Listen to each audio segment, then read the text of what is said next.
Jersey.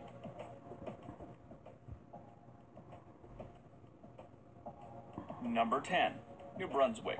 Coming in at number 10 is New Brunswick, New Jersey. The area around present-day New Brunswick was first inhabited by the Lenape Native Americans. The first European settlement at the site was made in 1681, and by all accounts, those were the glory days. These days, New Brunswick boasts an F grade in crime, cost of living, and education.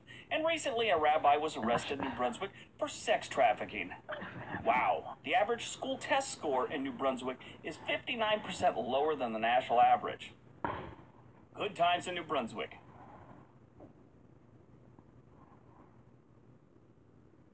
Number 9, Millville. The city of Millville, New Jersey was started at what is now Union Lake. Joseph Smith and others formed the Union Estates Company in 1776, purchasing 2,400 acres of land and establishing a mill at the head of the Maurice River. These days the mill is closed and the criminals have opened for business. Millville's crime rate is 248% higher than the rest of New Jersey. Housing, schools, and cost of living blow as well. On a good note, they have a former Miss New Jersey as a member of the Board of Commissioners. I wonder if attendance at their meetings increased after she was elected.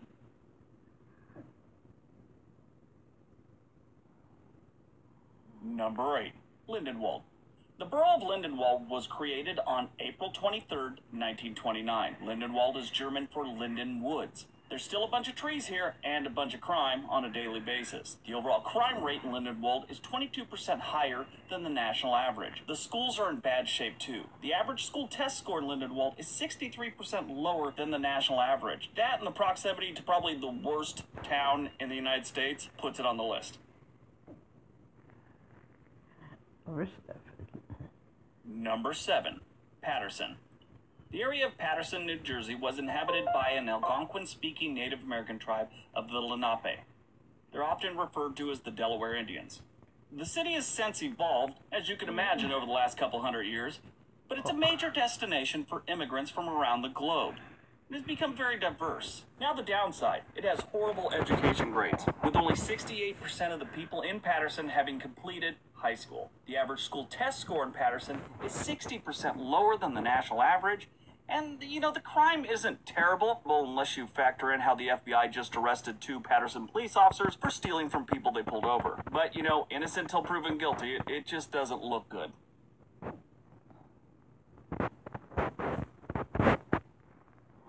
Number 6, Bridgeton. Bridgeton, New Jersey is similar to other areas near rivers and lakes. This area was inhabited for thousands of years by indigenous people. Then the Europeans showed up and the neighborhood went to crap. And it's still going to crap to this day. Before I get into the stats, while I was researching this, I YouTube searched Bridgeton, and most every single thing that popped up was things titled like hood fights, fighting in the projects, things like that. Take a look, I'm not joking. In Bridgeton, the overall crime rate is 66% higher than the national average, and the poverty level in Bridgeton is 101% higher than the national average. Not good news.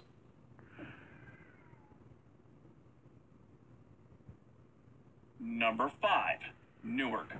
Newark, New Jersey was settled in 1666 by the Puritans. Puritans are often confused with the Quakers. Those guys that make the oatmeal? Yeah. Newark is one of those places that it's nice to be from. As in, you're glad you got out. One of the best things to see in New Jersey is Newark in your rearview mirror, as the old joke goes. The unemployment rate in Newark is 130% higher than the national average. Newark is only safer than 6% of the cities in the United States. In other words, 94% of the country is safer than Newark.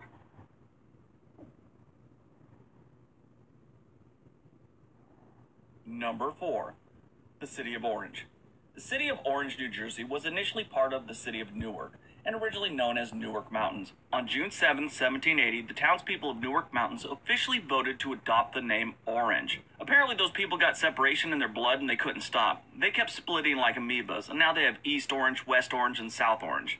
And these people really didn't accomplish much. The area is still in bad shape. The unemployment rate in Orange is 143% higher than the national average, and the average school test score in Orange is about 50% lower than the national average.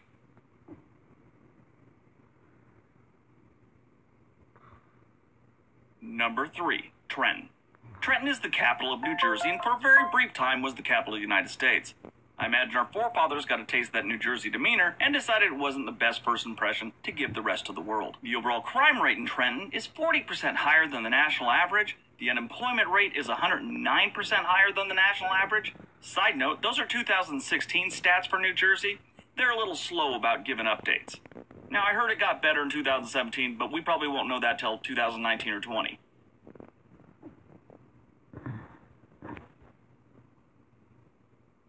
Number 2, Asbury Park.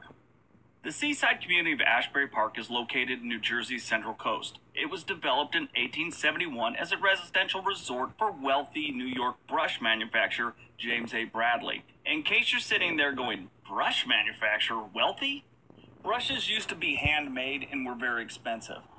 Anyway, the city was named for Francis Asbury, the first American bishop of the Methodist Episcopal Church in the United States. That's a mouthful. Since then, the city's done a complete 180 from its resort days. Every beach city in the U.S. has a style, like Miami and their Art Deco scene. Asbury Park, it's got its own style. It's called Debris by the Sea. This place gets 4 F's: crime, cost of living, education, and unemployment. The poverty level in Asbury Park is 102% higher than the national average. The cost of living in Asbury Park is 43% higher than the national average. This place isn't good. Now, on a positive note about them, they are doing a major redevelopment thing and they're trying to clean the place up. This one might not be relevant 4 or 5 years down the line, but right now it is.